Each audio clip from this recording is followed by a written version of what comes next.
Okay, the cold weather is finally here, and I want to show you firsthand the value of these aerators to keep your fish happy over the winter. Okay, so if you've seen previous videos, the key to keeping these fish happy over the winter is we need aeration in the water, we need an opening in the ice, let the toxic gases out. So we use a deep water aerator. Now inside these things, it's just a Rubbermaid tote, it's the Aquascape aerator. We get these storage totes just to keep the weather and the excessive snow and rain off of the units, even though they're rated for outdoors. I just like to protect them a little bit more. Bring the tubing over, put the diffuser down 12, 14 inches into the water.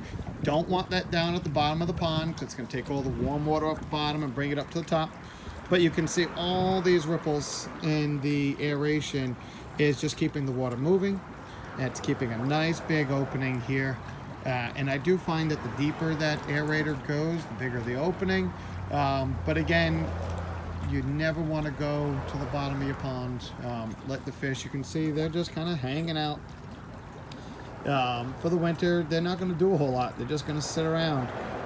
But they're all congregating together and doing a thing. So that aerator is just a workhorse, extremely energy efficient. And as we freeze, this hole very well may close right up and then even make a little dome right there where it splashes. But we need to be solid below freezing for good 2-3 weeks before that starts happening. But again, doesn't matter. As long as this aerator's rolling, it's forcing those gases out of the pond somewhere, forcing the oxygen into the water, and the system will just work just fine. Here's another example of an aerator doing its thing. And it's kind of crazy, 20 minutes away on Aquidneck Island, that was the other pond, big wide opening.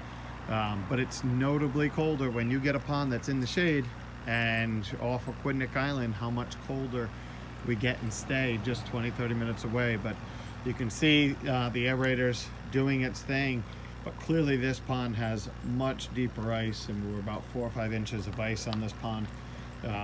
But it's still maintaining an opening. You can just see as we were milder the other day, it thawed out farther, then we froze, and then we've been dipping down to the 20s at night, we're freezing again. That aerator is still doing its thing.